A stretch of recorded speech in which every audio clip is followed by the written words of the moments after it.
Hi, and welcome to We Create EDU. I'm Sarah, and I run a channel called Developmental Enthusiast. And I will pass it off to Jacqueline. Hi, I'm Jacqueline, and I run a channel called SciJoy, and today we have a very special guest with us, and his name is Brian, and he's going to tell you a little bit about himself and his channel. Yay! Hey guys, my name's Brian. I introduce myself as Brian McComb a lot, but I run a channel called American Adventure Survival Science, and I also run another channel that I'm restarting called Creators Channel. Many people that may know We Create EDU probably know me more through Creators Channel because they all participated in it. But yeah, those are the ones I'm in charge of. Awesome. Well, we're here today to just get a sense for what your channels are all about, and talk a little bit about some various things in the creator community, and especially to hear what you guys are up to with the Creators Channel. So wherever you want to jump in and start, it's great with us. Awesome. Well, yeah, thanks for inviting me. So my passion is in this my main channel, which I call American Adventure Survival Science, and that's a mouthful right there. That's I made little business cards just so people can remember the length of it if I tell them in person. But yeah, I'm addicted to science, but I love the outdoors, so I tried to find a way to merge the two together into something that I'd be excited to go film for. So outdoor adventure always looked really cool, especially for the first-person point of view, the vlog style. It always really worked, even like for Discovery Channel.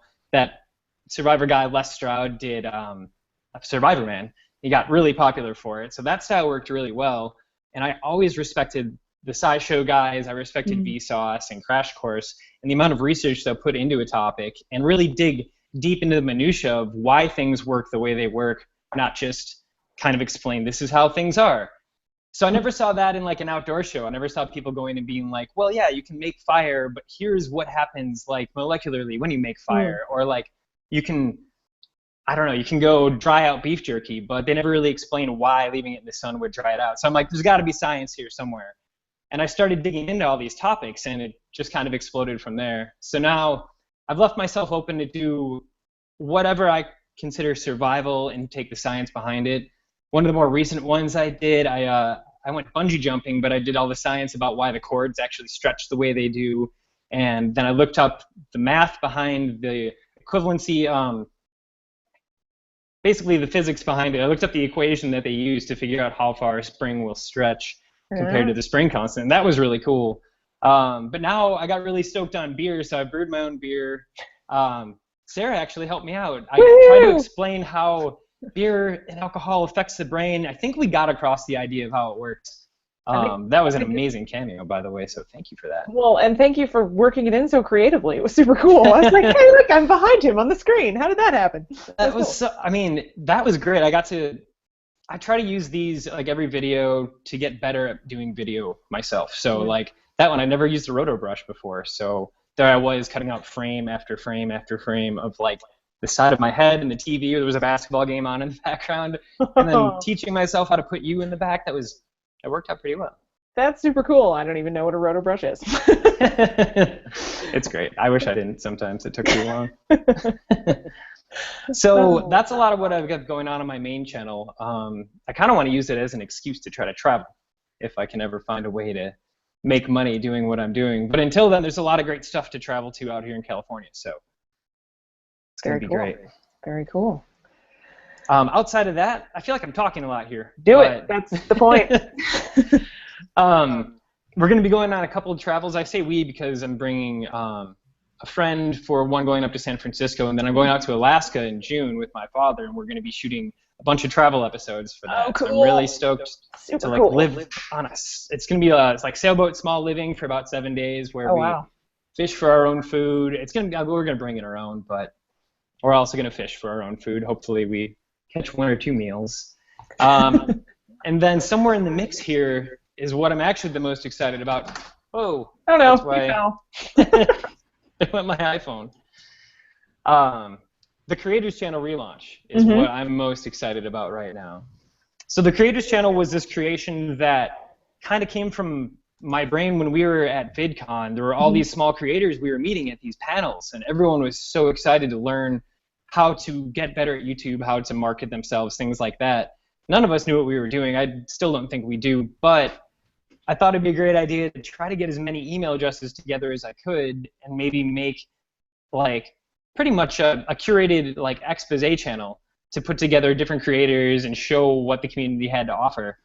And that was a cool project. Mm-hmm. It was very reliant on finding out what the individual creator wanted to put up in a certain playlist, and then me just kind of putting it forward and not really organizing it in a way that made sense. Mm. So it was cool. We got to put all these different creators out for the masses to go see, but then, you know, it kind of started falling flat on its face because you didn't know what you were going to walk into and expect. So yeah, for this I remember, new launch coming up, yeah, it's going to be different. Okay. I remember watching a couple of the playlists or a couple things, and yeah, it was really cool to like be exposed to creators from kind of across all of the genres. But yeah, there were times I found myself being like, okay, wait, how is that? Oh, they're not connected. Okay, where am I going now? What am I doing? So yeah. I can see why you say like, oh, it's a little bit not completely like by topic or genre or that sort of thing. Yeah, I think the only thing that was combining any of them is that they were all small creators. But then we even had like Thomas Frank on there from what's his website called? College, was like College Info Geek. Yeah. Mm-hmm. That was great to have him up there. He's exploded, by the way. He's got something like 120,000 followers or something right now. Yeah, he's doing well. And I found a couple people that randomly from across the pond that, you know, heard about me. There was a random Australian blogger who's huge across Facebook. She's got 500,000 views per vlog on there that just popped up on Creators Channel. Cool. So that was cool, but it never really took root that, you know, it really could have. Mm-hmm. So what's the plan for the plan? The plan is to try to sprout community a little more from it. Okay. I sent out an email to a few of the people that were on the ground level of it, and I'm really excited about this idea. I want to, instead of featuring different creators within the actual playlist and have them dictate what certain video goes to each playlist, I want to select one creator and have them in charge of choosing 4 theme-based videos that'll mix together into a very well thought out playlist that'll springboard off each other. But I want to put an individual creator in charge of each individual playlist. Cool. And then from, you know, the creators that are participating in Creator Channel, I can give another person, you know, if they're really excited about a certain idea or certain topic, I can give them a chance to do a playlist, or maybe they can tag another creator they know to do a playlist of their favorites, kind of like how St. Elmo's Fire tagged. I know I saw the video that you were in, Sarah. Oh, okay. Where it was like, tell me who your favorite creator is. Yeah, yeah. So I'm excited to springboard that, kind of offload that part of my responsibility on other people who want to take part. And then I can focus on making videos about different topics that'll help creators, I don't know, answer questions that aren't really getting answered online. You know, I feel like a lot of videos that are made are already established people who've been doing it for a while, and the answers they have to questions don't really speak to us small creators. They'll, you know, talk about outreach, and they'll be like, well, you have to have a plan for your outreach, and here's like the topic that you pick, or maybe choose one main theme, and they'll tell you things like that, but they won't tell you like what instruments to use, how to start, how to do your first outreach, you know, what tactics to use to get that first, you know, 100 subscribers instead of getting to the first 5,000. Right. So. Right. Yeah, would that we all had 5,000 subscribers, right? One of the days. Someday. I really like the new format because it's got to be a little bit easier on you too. I hope so, yeah. And if nothing else, you know, even if I'm still making intro videos, I'll participate with others that are making the intro. It'll be exciting. But it also spreads it out more. Like before, it was only the people that create content that found you, you know, and now it's saying, hey, if you know other people and you like their content, you don't even have to like necessarily talk with them. You can just be like, here's like a curated list of awesomeness. Like when I saw that email, I thought of like 4 space creators I would already put on that list. That, I mean, maybe not a lot of other people watch the space stuff, but I know that people are like, oh, I really wish I could see like a good video on gravity waves or whatever. So exactly. I think then, yeah, that way you broaden your circle than just the people that email you and are like, oh yeah, feature me. So. And that communication's kind of hard to get across too. I could find someone I like, and maybe they don't answer their email, so Right. just skip that whole process altogether. So I'm excited about it. I'm, happy to see if it blossoms. There's still work I have to get down. I have to get the initial creators, I have to get them kind of geared up and ready to do this. There are a few people who have already expressed interest in creating a playlist. So it's just kind of winding up and getting that first one out and getting it back in action. So I'm aiming by the end of May to have at least 2 playlists out. I want to have one interview video out by then, and then start the ball rolling. Awesome. And Yeah, Betty, sorry, Go ahead. I was just gonna say Betty in the comments said that she is all ready and willing to create playlists for you. Perfect. And I'm sure Liz will too. Liz, I feel like, knows so many more YouTubers than the rest of us. She'd be awesome at that. Yeah. I'm excited for it because it's going to give us more of a community voice too, because we're all interested in certain things, and there might be something that we love and we watch videos on that maybe other people don't even know about. So, I could know a bunch of stuff about, I don't know, sparking a fire, or maybe I'm really into how to get a certain lens flare because I'm really into cinematography. And that stuff maybe I'll just watch and other people don't have any idea about. So if I get a chance to make my own playlist, it'll be like 4 creators who do cool things with lens flares. And it might open your eyes. Yes, that would be super Sarah's helpful. I know nothing about filming. So yeah, more playlists like that. I've had a few people recommend some things. I haven't had time to dive into them yet, but I think especially for people who are looking for practical information, that's a really great way to tie together content. And for people who are looking for just, I want a new comedian to follow, or I want a new vlogger, like it's a really great way to go to one central place and have access and exposure to a lot of different creators, especially smaller creators, because there's so many people doing cool stuff. So many people doing cool stuff. Don't know about. And I just came across, what is it? Just Between Us. There are 2 female YouTubers right now. I think I was randomly searching Driftless Pony Club songs and then Hank Green songs, and then randomly came across one where he was on it, Just Between Us. Anyways, I saw they had like 100,000 subscribers, and I was like, I can't wait to tell everybody about these girls. They're hilarious. Oh, funny. Okay, I'm looking them up now. Yeah, I saw Hank and John were in it, and I was like, what's this? And I watched that, and I was like, this is okay. Let's see what the rest of the channel is. And 40 minutes later, I... yeah, it's good when you enter a time warp. Oh, yeah. But I know that we try to do that here, like kind of promote other channels, but it's very hard to consistently find their videos and properly promote them all the time. So I think the way that you're doing it is a more sustainable method. I hope so. And I'm going to keep it as, consistent as I possibly can, but I also don't want to make it too standard. I don't want people to be like, oh, it's going to be 4 of a different topic. I want to at least... at the end of the month of every month, have one playlist where it's like, these are the 4 coolest things we found online collectively this week or this month. Like, these 4 things are amazing, and show that as a playlist by itself. So maybe if the other topics aren't speaking to you, at least maybe once a month you can be like, oh, that's something really cool that's catching on YouTube that I haven't heard of yet. And at least leave that wide open as well. Very cool. All right, well, I'll be trolling Creators Channel a lot, looking for all of the new content. I'm very active.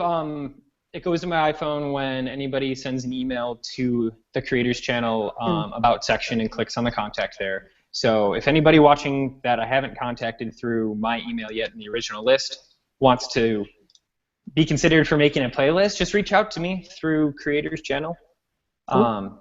There is a link in the description to that channel currently, so you can click there and send them an email. Perfect. Thanks for that.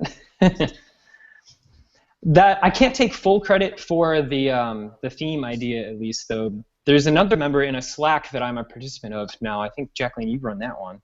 And Soliloquy is his YouTube username. And he was the one who originally brought up the idea of having everything being theme-based to tie videos together. So I can't take Yeah. full credit for that. It was a big help. And he's very active in the comment section. If you haven't checked out his channel, you really need to. It's really great. good. It's animations and it's really great. And I think his channel's taken off. Oh, I hope so. I have so much respect for people that can animate well, and you know, he's not afraid of taking interesting, maybe more controversial topics. There was one on like, I think it was on polygamy even, and he was trying to explain like how it works and why people participate in it. And it's just, you know, more mainstream channels might avoid something like that altogether, but he'll jump into it if it's something worth talking about. Interesting. So, yeah. Betty also loves his videos. I think he's based in, I could be wrong, but in like the Netherlands or something, and that's why I haven't invited him onto this, because I don't The think time doesn't really work. Yeah. But if I'm wrong about your location and you would like to be on this, you're more than welcome. Please come. Very cool. Yeah, it's exciting. The hope with it too is by including more creators, you know, instead of having them approach me and approaching them, that it'll get the word out about our community in general faster too. Because if we're able to send an email, be like, hey, you did something cool, we included you, they'll probably be more willing to tell their creators, fans, like, oh, this one caught fire, like check out this, and more people will be able to discover each other, and hopefully it'll just snowball as an effect. Instead of them having to be, you know, forward enough to have confidence in themselves and be like, hey, I made something, check it out. Right. We can be like, hey, buddy, you should have confidence because this is cool. We're going to put it in a playlist. Right. Yeah. Well, because that's one of the biggest challenges, I think, as a smaller creator is like you have the audience you have and figuring out the ways to branch out. And everybody talks about doing collaborations, which is great, but it's also difficult to do collaborations across distances. And so I know that's why so many YouTube creators live in LA, but for those of us who are in the, you know, frozen north, it doesn't work as well. So there's a thought out there today. But I think the other problem with collabs, especially with our kind of content, like if you're a vlogger, you can kind of collab with, there's a lot of other vloggers. Yeah. But I don't really want to collab with somebody that's not kind of sciencey based. Like that's why I interviewed you, because your book goes along with, you know, the stuff that my audience would like. I mean, my best friend just watched it. She's a psychologist, and she's like, "That was awesome." That's the only. I think that's probably her favorite video on the channel. But yeah, so it's harder, I think, for us because we're smaller, like niche, and you don't want to just collab with anybody. You want to collab with somebody that's gonna give something to your audience. Like it has to benefit both audiences and both creators, and I think that makes it even harder. Yeah. Well, and so finding the people to collaborate with when you only know a small subsection of an already very small community, it makes it really hard. So having something like Creators Channel where I can go regularly and be like, okay, who's doing something cool in a subtopic of science that I might find interesting, or of other, you know, other fields that I might be willing to collaborate with. That's going to be a really useful tool, I think. So thank you for doing that. Oh, of course. And as far as collaboration goes, that's another part that I'm excited about for the intro and outro videos, because it's an addictive feeling almost. The second you collaborate with someone else, and like you're saying, maybe you don't know the people that are doing the same thing, but the second you collaborate with someone else, you want to do it again, you think it's exciting. It's fun to see how two videos can play together. And so for the intro and outro videos, I'm going to fully welcome a collaboration, you know, between myself, just so there's a constant face on Creators Channel, but with the other creator that's involved as well. And if they're out in the area, that's perfect. If they're not, it'll be, you know, a Dropbox submission collaboration that maybe we script together or something. And those so it'll work give too, people that first chance. Yeah, exactly. Yeah, that's how clearly. we did it. Clearly, they work. Yeah, go ahead. I was just gonna say some of the featured playlists I've seen before. One, Where My Lady's At by Brainscoop. That's how I found like so many other science women vloggers, or not vloggers, like educators, and that like doubled my subscription box in one day.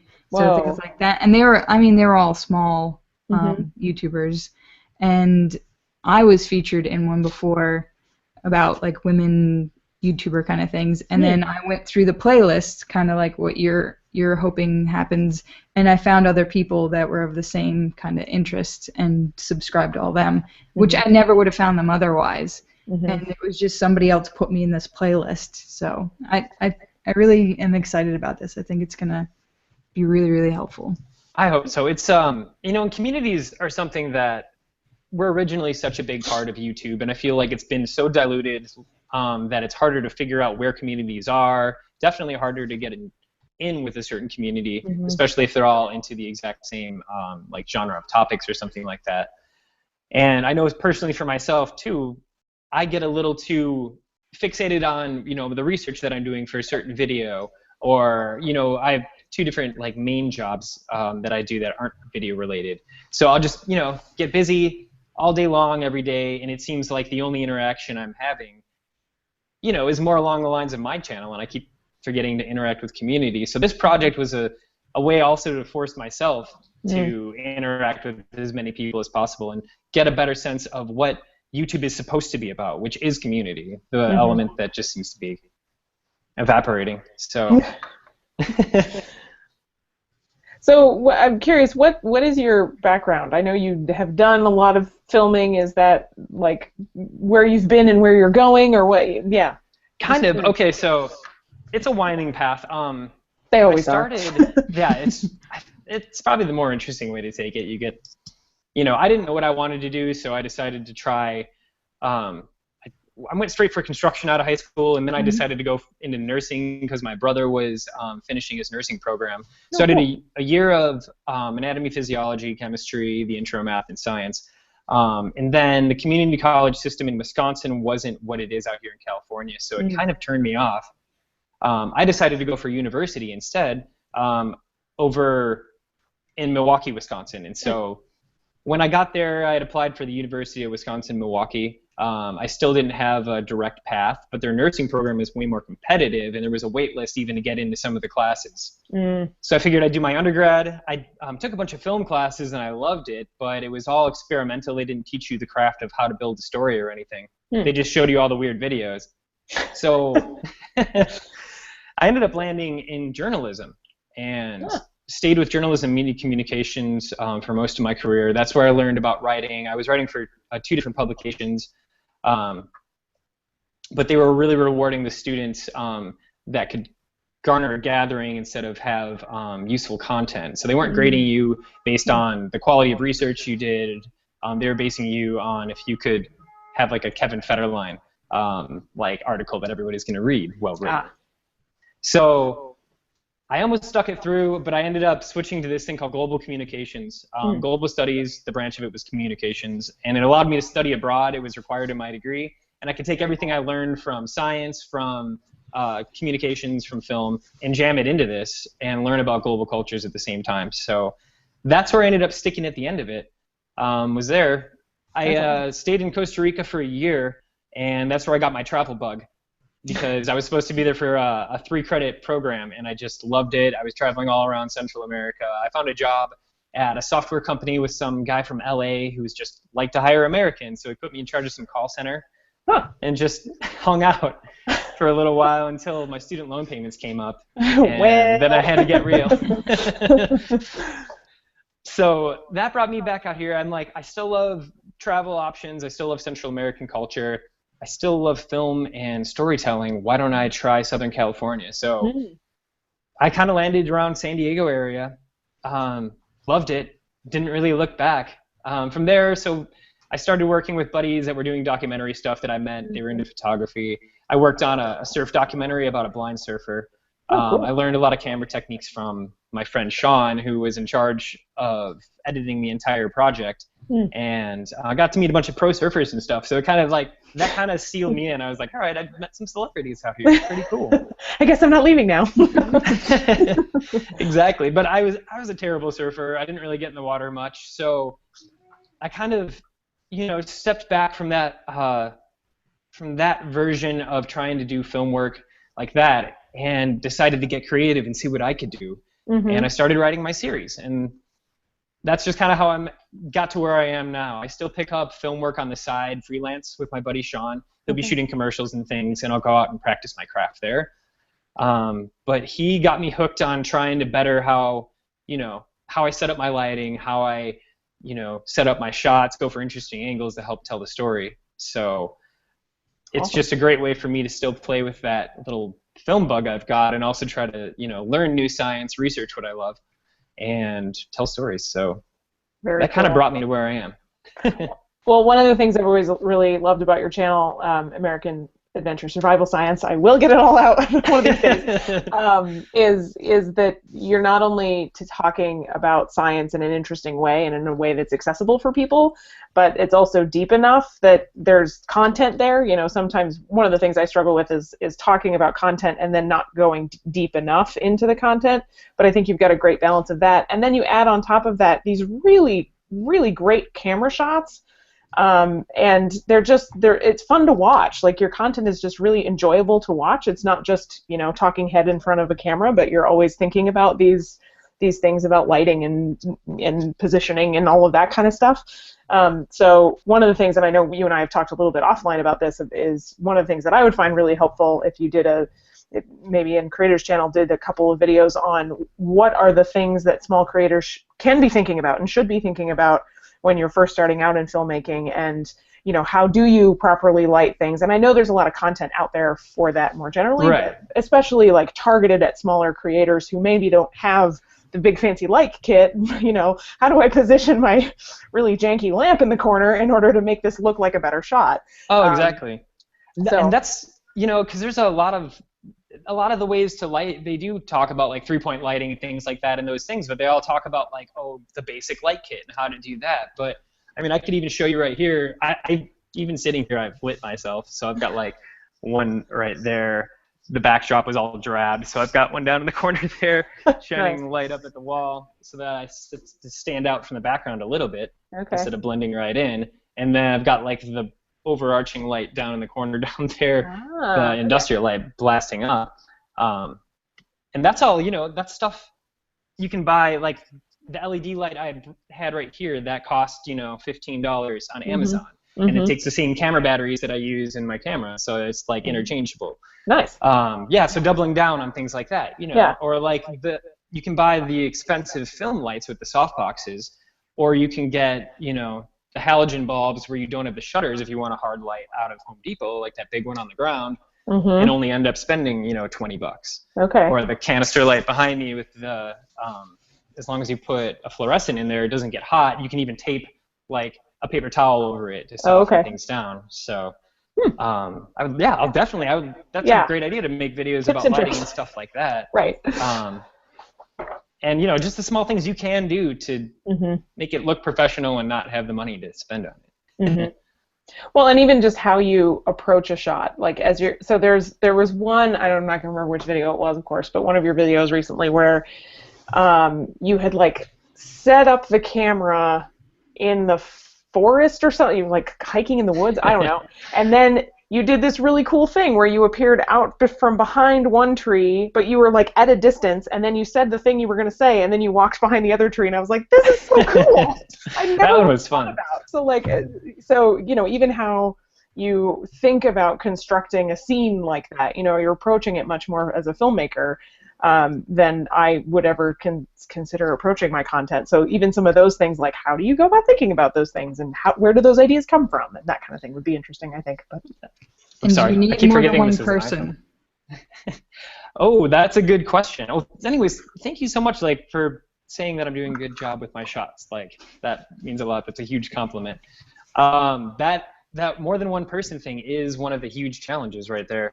90% of the time, no. You can set it up in a way where you don't, but it takes so long to do so. Like, for that one shot you were talking about specifically, my camera was very far away, so I had to, there were a couple things I had to do. I had to find something that had enough texture, that was rough enough, but still with enough detail where I could zoom in from far away with my camera that was set up, find the focal point there, and then back it back out. And then just cross my fingers that the shot actually worked. And walk or try it 16 times, that too. Yeah, or that. But then you run into the problem too when it's light outside. You can't really see through your little viewfinder very well, or you can't see the LCD screen will end up being reflective or things like that. So those shots, like you're saying, do definitely take, you know, lots and lots of takes sometimes. And every once in a while, you just can't do it without another person. Like when I jumped off bungee jumping, there was no way to get a shot from You jumped below off the bridge. and the side. That was, Uh-huh. that was, so I was lucky enough to be able to talk a couple friends into taking the hike out. You know, they charge people just to go on the hike with the group because you would get access to water out there. So I just like paid the entry fees, and you know, I was able to talk people into going with me. Cool. But that's the problem, you know, when you work by yourself too. That's another great topic for a video. There's a lot of ways you have to find a workaround, and that, you know, gorilla pods go a long way, but they don't go all the way. So yeah. We have a but yeah, those couple are great questions topics. in the chat. Let's see. Do you guys have any advice on doing interviews with other people for your channel? I'm thinking of testing it out by interviewing a friend. Yeah, my I guess if you don't mind if I talk Go for about it first. Go for it. Jump in. My number one recommendation now that I've actually just shot two, is if you have access to a second camera, definitely set that up and try to do both.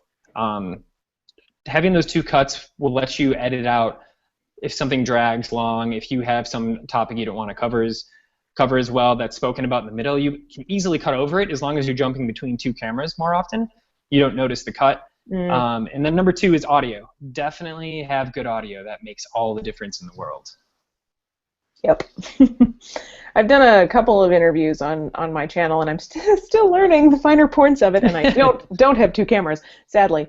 But yes, the audio thing is huge. The other thing is making sure that you're that even though, so like when you're interviewing somebody on camera, usually you have to be like next to them if you're both going to be in the same shot, like if you only have one camera.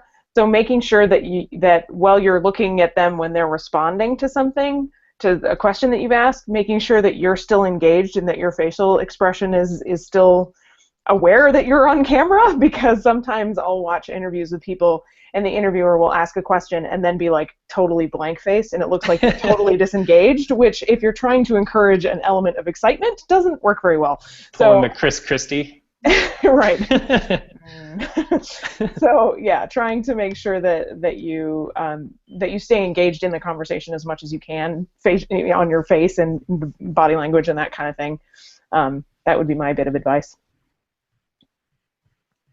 Yeah, and I shouldn't have jumped to the whole two-camera idea right away. It's a great tactic if you have access, but there's a lot of ways around it. I mean, Sarah, you do a great job in the interviews by having everyone in the same single frame. And it works wonders. You know, it's captivating. You're a great interviewer, so that helps a lot. So I suppose maybe practicing your questions is another good way. You don't want to be scripted, but you can at least say them out loud 4 or 5 times and get the gist of it. Right. And probably ask Go Verb Noun, because he's done a few interviews. So it depends on whether you want to be on camera or not. Right. He was never, I mean, his intros and outros, but. And if you, I don't know if you have B-roll, depends on who you're interviewing. Maybe that could make for the in-between shots if you don't have two cameras. I don't know. I only do hangout interviews. B-roll works well. Or you can be a crazy pants like me and create new graphics for things. It takes so much time, but it's so much time, but it's so worth it. It's so worth it in the end. Yeah. We have another question. How do you control for audio? Do you get them to wear a lapel mic, or what's your audio recommendations? So I use a lav. I use a lapel mic, but it's not even that high quality of a one. It's a Sony mic right now that has a left and right channel on it. A lot of the ones that you can get are a lot smaller. They're almost the size of just the back part right there, or sometimes just a little nub. And those do work great. They're usually stereo mics, which they record in 2 channels, but it's really recording the same audio. It's almost like Omni, like 2 stacked Omni mics. Those work really well, but honestly, you can find something like this Tascam recorder I've got here for around $80. That works extremely well. If you're already shooting on a phone, or maybe you have a new iPhone upgrade available where you can just pay a little bit and get a brand new phone, the iPhone 6 and iPhone 6s audio is amazing. It's self-leveling. I've even taken it to a a shooting range, and it self-leveled my audio talking and then the pull of the bullet sound or whatever from another lane over, and it compensated for both. So that can always be a fallback too. You can download the Rode mic program for like, I think it's like $7 or $9, but it turns your iPhone into a Rode microphone Tascam system. So those are some ways to do it. In-camera mics generally tend to give more of an echoey sound. You can even upgrade those. I know there are cheaper ones, more expensive ones out there, but even putting just a small shotgun mic on top of the camera you're using, if you have the money to do so, clears up so much of that bounce, so much of that wind sound, so much of the audio problems you'll have. So those are some tactics. You can always go for turning the recording volume down on whatever you're recording on and just getting it a lot closer, because it'll cut out a lot more of the wind sound. I've noticed that sometimes. And then when you do turn it up, it's a weird process. You can turn it up and you can go through Adobe Audition and pinpoint the actual clicks and things like that, and it'll take it out for you. But that's good to know. Those are a bunch of rambling random ideas. We had some other comments from earlier things too, when you were talking about camera stuff. Somebody said, depends on a bit of camera experience. I've always tried to make the focus on me as much as possible and not about the camera and the lights and the people. I think that's true. That's your first thing. Oh, yeah. And then I think if you get more experience, I try with every video to do one thing better, because that's kind of my goal, because I know that I have that 5,000 things I should do better. So if I just pick one or two that I improve every time, that helps. And they said, I've also seen the opposite, people trying too hard to nod and look engaged, and they also look like they're not listening. Just aggressively. The bobblehead approach, yeah. Yeah, content is king. That was a great comment. That's the thing that should drive almost anything, unless your channel is about pretty nature shots. Content's what's going to drive your videos to be good or engaging. And I found that the only way I started playing with trying to get more interesting shots and things like that, I had access to a studio space that I was using a white backdrop for in some of my earlier videos, and that was great. I'd always just like overlay different graphics and things like that. And then I lost access to that studio space, and all of a sudden I just had either my my walls here, or those weren't even really set up to look pretty. So you just started getting forced to get creative. So like Jacqueline said, you try to get 2 nice looking shots outside somewhere the first time, or at least change locations to make it, not all static. And every time try something different and challenge yourself with every video. But definitely content is king. Yeah. And know that sometimes you're going to be successful at being better, and sometimes it's going to be worse, and that's okay. Like, I've made some stuff, and I'm like, oh, that was not actually better. I tried to be better at the thing. It was not better, but whatever. I learned from it, I guess. Yeah, at least learning. Like, that's the important thing with what we're doing too. We're all in this to enjoy ourselves. Maybe at least that's the idea behind it. I know it can just seem like a job and stress to make these videos sometimes too, but we're all in it to enjoy it, so that's a good thing to remember. Like, if you tried something, you've always got next time, and at least you got to have fun trying out something new. Yeah, you don't have to feel like the thing that you put out, this week means that no one is ever going to watch your videos ever again. Like, no, that's people will probably forget it by next week, so it's fine, for better or worse. Oh. We also had a question about what is B-roll. So, that's right. We're using terms. So extra shots that aren't your main point of focus. If you're shooting anything, if you're shooting this right here, and we're talking back and forth, and we're talking about different locations, if we were to add B-roll to our conversation, it would also be a video image of that second location. It would be, just the imagery laid over top. It's extra footage that you can put in and add to a video that isn't necessarily the main topic. I don't know if that's the standard Hollywood definition of it or not. But great shots, if you're talking about, like when I was brewing this beer for this next episode I'm editing right now, I'm talking a lot of science at the camera for my main research scripted parts, but I also, when I'm brewing, just made sure and I got a lot of different sweeping camera angles or whatever static of the pot with the ingredients in it boiling, or the spoons that I'm cleaning, or if I'm putting the lid on a container or something like that. Grabbing little extra things that can be useful to help you tell the story. And then those images, not only do they make your video a little more exciting, or at least gives it a change of pace sometimes, breaks it up. It also gives you a good opportunity to, if you need to cut audio, or if you wanted to take one part of one video and one part of another where the audio you really like as well, or works well together, you can always put the B-roll image across the middle, make your cut in there, and half the time no one will be the wiser that it was two different shots. So, do you find that when you're approaching filming content in general, but especially when you're doing something like what you were just talking about, where you're doing a thing, and you're trying to capture this, but also have your script and all of that sort of thing, do you find that you have to sort of let yourself be open to the environment that you're in? So I'm trying to articulate this, and I'm not doing well, but basically there have been so many times when I'm filming something where I'm like, okay, this is the script, I've got to go through it, here are the things I'm going to do, that sometimes I close myself off to being open to trying something new, or to being like, oh, maybe I should get a shot of the spoon rest thing. Like, I won't even think that might be useful. So how do you go about, like, making yourself open to those opportunities and seeing those? Do you have any tips for that? I mean, that's definitely something that's on my mind if I'm out somewhere. If I have to go out and be, you get one chance to do something, you get one chance to ask a question or something like that. It's doing actually what you're talking about. You kind of have to just take a breath and be like, okay, I'm here for this moment. Like, I trust that I'm going to get something useful, and I just have to take this minute for what it is.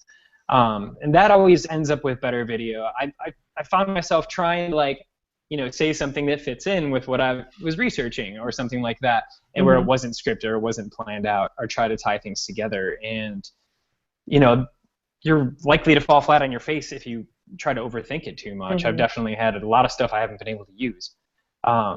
So you just kind of have to take a breath and, hope. At least my tactic is to hope that the content I shoot off-site and I use the scripted stuff is going to be able to make up for what questions I maybe didn't ask when I was on location. But yeah, as far as tactics go, I don't really have any good ones. One of the things I've learned is to always do more. So always do more angles, always hold longer before and longer after. If you think you're focusing on this for like what feels like forever, when you go to edit it, you're like, I was an idiot. This was way too short. I hate myself. Yeah. So I always try and shoot, especially for me, since I'm not like a cinematographer or any of that. Who knows if I'm in focus like perfectly or not until you go to the computer. Sometimes you're like, man, that was just like a little bit off. So I usually try and do multiple ones and hold more before and more after if possible. Oh, that is the bane. S's are the bane of my existence. If I have a phrase that ends with an S, like, I'm so focused on the next thing that I'm like looking down halfway the time I get to the S, and I get to editing and I'm like, ah, why did I do that? Or you have a take that you just in your head isn't going well, even though it's going well, right, to the camera, and so you abort it, or maybe you just like finish your take and immediately turn away, and you see it in the editor, and you're like, that was perfect, except for the whole part where I said the last word and went like this. Yeah, exactly. But don't worry, you'll take B-roll and put it over that part. Exactly. That's what B-roll's for. Oh man. Oh. Other. I don't see any more questions. Other people have questions? Perfect. So things like that, questions that people may have about topics, for doing this on a video, or, how can I do this better, or what should I do to start a social media account, anything like that. All that stuff, I'd love to start addressing that in like a video with interview version, or maybe like doing an actual like how-to version on Creator's channel. and taking it to the most basic way possible, and starting from scratch, because those are all useful to people, especially people that are just starting out. It's like, maybe the simple question of like, what do I do on Twitter? How do I start it up? And the basic tactic is like, well, make sure you have like, stuff to post about, or or you just started your YouTube channel, like, what are the first things I should focus on? It's like, well, make sure you get a banner up of artwork so people like see that you've tried right away and get it set up. Those are just off the top of my head, random things, but random questions or random tactics are definitely something that I love to start tackling on Creators Channel. Okay, good. So if anybody has ideas and questions that you have, feel free to email. Yeah. Awesome. I can talk about some of that YouTube stuff I found while we're waiting for questions. Yeah. So the reason your stuff's going to be so much better is because it's going to be focused more on people's specific questions, I think, and smaller creators. But I'm going to show a few things. I don't know if maybe if you guys go to your dashboard, you might see like a blue banner at the top that says enroll in this Foundations for Success course. And I think it's on everybody's dashboard. And I'm going to screen share and show you what that looks like. And let me pick a different window. So, there we go. Can you guys see this? Okay, so this is what it looks like, and there's a little thing up here that tells you how far in this little boot camp you've gone. If you just want to watch the videos, click this, but if you actually want to like take their course, you actually have to go further down, and it's going to take you through each of these lessons. So I tried a few, kind of, sort of, and I'll show you what they look like. And at the end, you can take a test. I took the test in the beginning and already got an 80%, so I don't think I needed to do this at all. The only one that I thought was kind of useful was this 10 fundamentals of creating like a strategy. I knew all of it, but it was nice to hear some of that again to remind myself about it. I think one of the things in there, like Rhett and Link said, make sure that you can summarize your video in one sentence, which I guess is like a tweet. So just little things in this video that helped. I don't think any of the other videos helped me at all. But if you go to these learning modules and you click start, you can watch the video, you can download a lesson plan, and they also have these best practices, and you can go through each one of these, and it gives you more guidelines and more examples of what things are. So I think they really are trying to do this better than they were before. It shows you how to do your description, your thumbnails, your cards, your watermark, all that stuff. And then it gives you activities. So you're supposed to fill out these questions, you're supposed to do some research. So it's really starting to get you to think like about your channel and how to create it better. I think most of us have probably already done these things before. And then check your knowledge, and it gives you a little quiz, and then it gives you things to follow up on, and it even gives you stuff to add to your calendar to check back and make sure you've done these things, and it shows you where to find some of this on your channel and some of the analytics that you can find, like where do I do my watermark and stuff like that, which I think is really helpful for new people that haven't set that stuff up and are trying to figure out where YouTube has hidden all these things. They're just going to take you to those and those links. That's so useful. That was such a struggle for, weeks upon weeks when we were starting out, I'm sure. Yeah, they didn't have a course before. They had all these videos, but they never had links to anything. They didn't have these like add to your calendar and tell you like to look back at this later.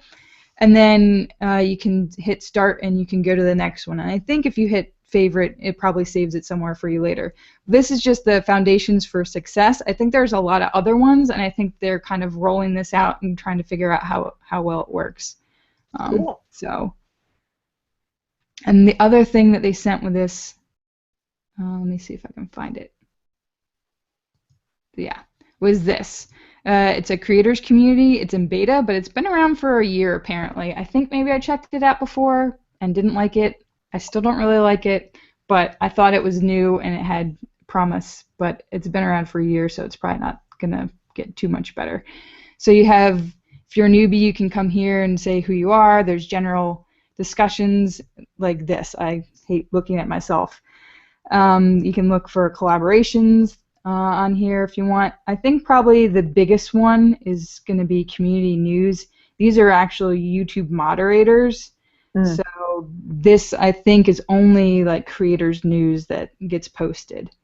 So if you want to look for new things that they're doing, it's probably there. You can find other people, you can talk with them. It's okay, but it's, I think, like most other forums, it's just a bunch of people saying how do I gain subscribers. Like this is like every third post that people put up. Magic question. Yeah. Yeah. So I think it's just as good as anything else we've probably found, and that's why we started our own communities of people that are like, how do we make better content? Yeah. That's the more really valuable question, of course. Right. And then something that was brought up on one of these was TubeBuddy. I don't know if anyone's ever heard of it. I don't know if any of us would use it anytime soon.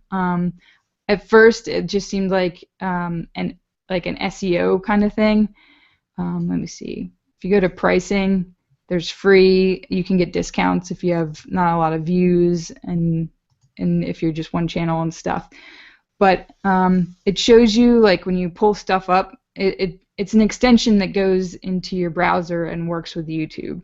So you can publish to Facebook, you can schedule stuff, but I think some cool stuff is you can do bulk edits to cards or annotations and stuff like that. Oh my gosh, that would be amazing. I know. It is like $19 a month, so that's kind of that hurts. But video SEO tools. So this will tell you like how your tags are ranking, how your titles are ranking, apparently, in Google searches, so you could get your stuff out there more. So it's supposed to be helpful for that. I don't know if I will use. I'm not going to use it anytime soon. There's no need for me to. But something else it has was canned responses, which if you became a bigger YouTuber, I could see using this. If you just wanted to be like thanks or like something generic. And you can add to it and customize it, but you at least have something that you could use over and over. Or if you get asked the same question, like, who the F is Hank? You could have canned responses for that. So it was just a cool thing I didn't know about. I don't think I would use right now, but, one day. Huh. That's good to know. It was just a thing that I learned about today. So those are the things I learned today.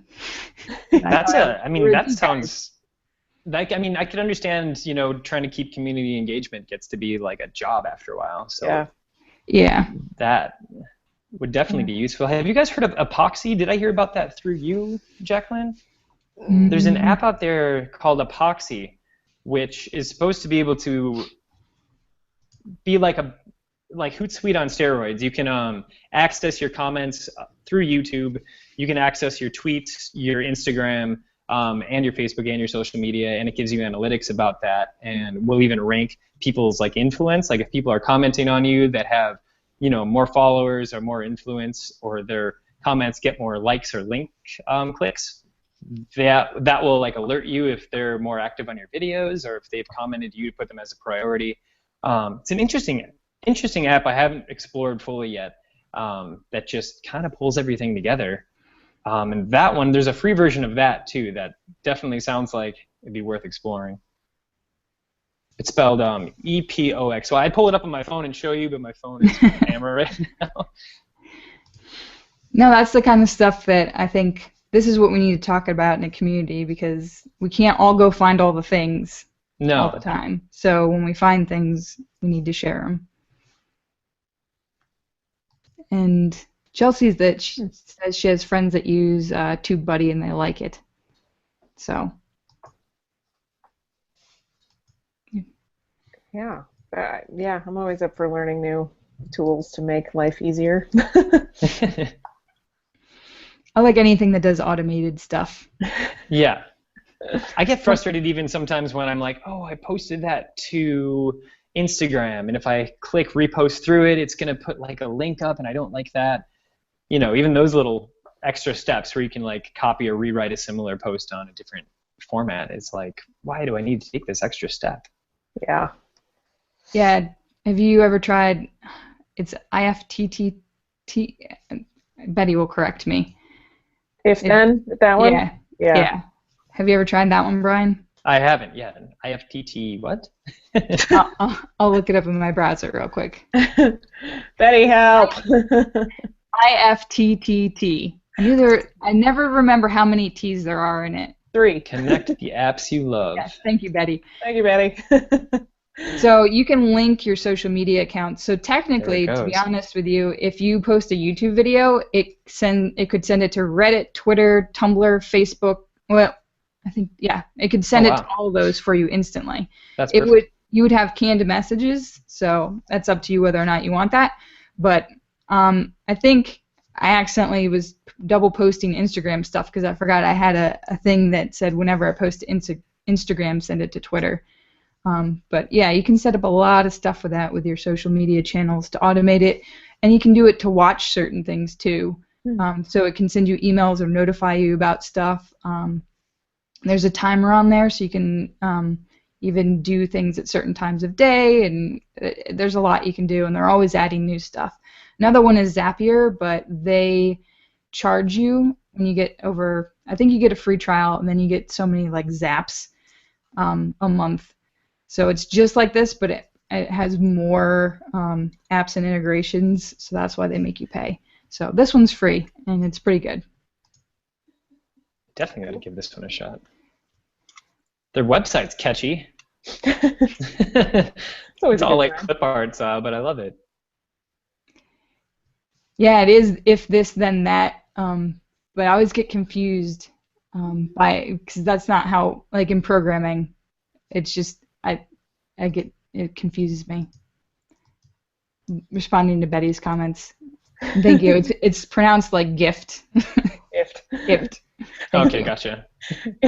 Yeah, and in comments, Betty put ift. Yeah, keep pronouncing those T's. All the T's. Well, stuff like that, that's definitely, you know, an area I want to explore more because I know I don't have a lot of outreach with my social. It just seems like the last thing I focus on in my life. It's like, you know, doing the research and writing, doing the filming, editing things through, you know, worrying about color correction, and then getting it out there. And then social media is like the next step. But, you know, some of the turnaround on a lot of the work I do personally, it takes a lot of time. So there's all that time in between those few days when I'm excited about my video coming out where I'm not engaged on social. Mm-hmm. And that's, you know, a real easy way to feel like you've, you know, disappeared or not to stay engaged with your own community.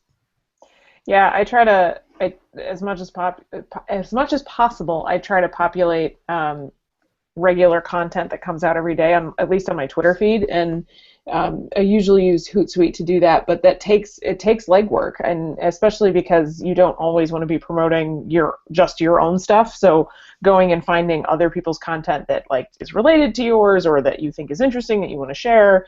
And then putting it out there regularly so that people are seeing, you know, your name pop up enough, so that then, you know, when you post something of your own that looks interesting to them, they're more likely to engage with it. But it takes time, and it's a lot of effort to do that. It's hard when it feels like it's just another thing to add onto the list of things that we have to do as creators. One of the nice things about it too is I believe you can set it up to have tags. So let's say you have a favorite social media, like Twitter, and you want certain things to then go to all your other accounts so you don't have to repost it. So you find something really cool on Twitter, you give it a certain tag, and then it goes to your Tumblr, your Instagram, everything else. Like you can put certain tags so you don't have to have it go every single time, I believe. That's a way you can set it up. I tried to do that for We Create EDU, but I created some kind of crazy feedback loop, so I had to shut it all down. That's right. I remember that. It was like posting and then posting and then posting and back and forth and back and forth. I mean, that sounds fun right there. You should do a video about how to create a feedback loop. Post feedback. Yeah, a social media feedback loop of doom. Oh. Because I was trying to get everything to go to Tumblr, because you can stop it at Tumblr and you can queue it, but we had a bunch of moderators, and some of the moderators would take it out of the queue and then post it on Tumblr, and then it would go to all the other social medias and then come back to Oh. Tumblr, and then another moderator would post it, and it would just like go around and around. No. And I was like, okay. I gotta shut that down. Oh dear. Well, any other tips or tricks you want to share? I know we're pretty close, I think, to an hour at this point, which is Yeah. usually how long we try to keep these hangouts. But any other tips or tricks or interesting things that you wanna share, Brian? Oh, I wish I'd come prepared with something more like that. I mean, if nothing else, don't get discouraged. I find myself, from time to time questioning why I do it, and then the next video comes out and I'm excited again. So, participating in communities like We Create EDU, or anyone locally that a smaller creator that has a great following that you can get on board with and stay engaged with definitely helps. So, I don't know. My tip is kind of like it's kind of hard to get to it, but just keep plugging away, because the more you do it, the more you'll enjoy it, and the more attention you'll eventually get. Keep doing the thing. That seems to be a common theme around these parts. And we're here to support you in doing the thing. Indeed. So, some comments on Slack. Our Slack page is still open. I think everyone watching is actually on Slack, but if you're watching later and you're not in the chat currently, you can join our Slack page. I'll try and remember to put a link in the description. We also have sent it out on Twitter and Tumblr and other things.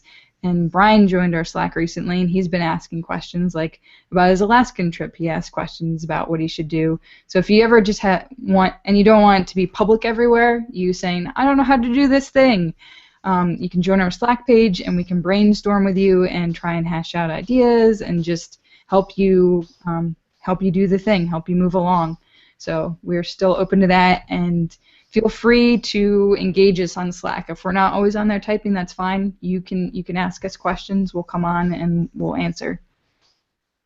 And the other thing was, anybody that's going to VidCon, we are doing the art assignment gift swap again. Oh, wow.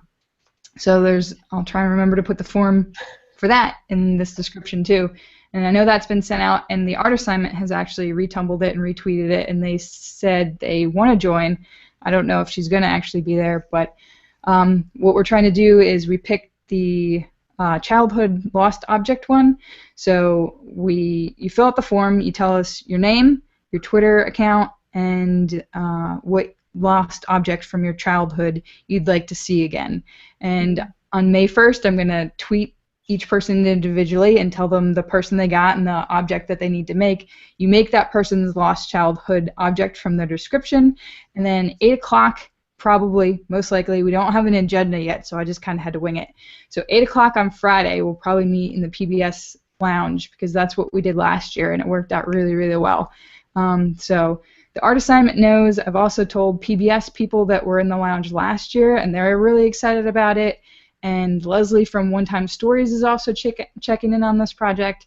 So a bunch of people are pretty engaged. We have 5 or 6 participants so far. So if you're interested in that, and I forget to put it in the description, just send me a tweet, and I will send it to you. So those are my updates. Awesome. I forgot to sign up for that because I'm really bad at art, like really, really bad.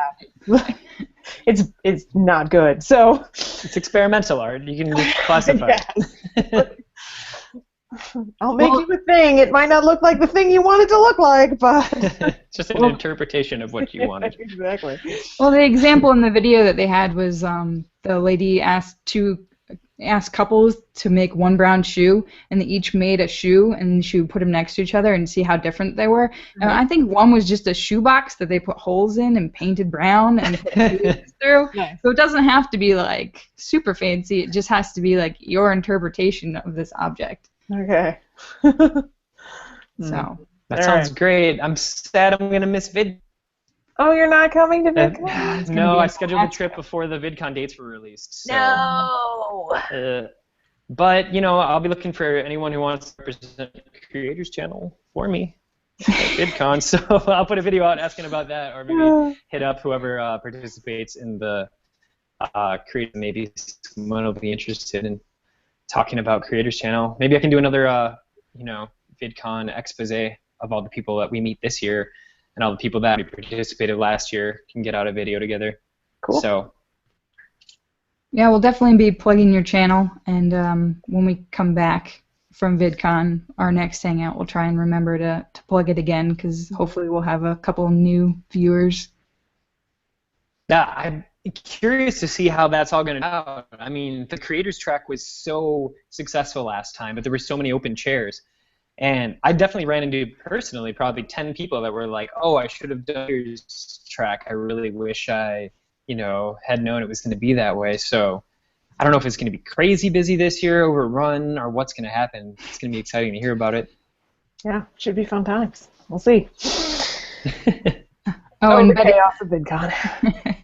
Betty said no art is bad art, and she's like the professional. So thank you, Betty. I trust Betty. Oh man. All right. Well, thank you so much, Brian, for joining us tonight. And yeah, great tips and ideas, and we're excited to see what happens with Creators Channel. Jacqueline, do we know what we're talking about in the next month on We Create? No, we have to have some discussions about that also, because my sister graduates. So you might have to run. You might have to run some other ones. I have ideas too. Okay. So if anyone else has ideas, you can leave them below. And thank you for bringing that up. We'll talk about that offline, because I have ideas. You might need to email some people. Okay, so we're not going public about any of that yet, but stay tuned, because we will have more. And we'll let you know about the dates. The 2 dates in May are the only 2 dates I have booked. Oh, something else. Go figure, right? Okay. So we'll keep you guys up to date. And thank you so much, everyone, for hanging out in that chat and asking awesome questions. Yeah. Awesome. Yeah, thanks, guys, for asking me questions and letting me talk a little too much.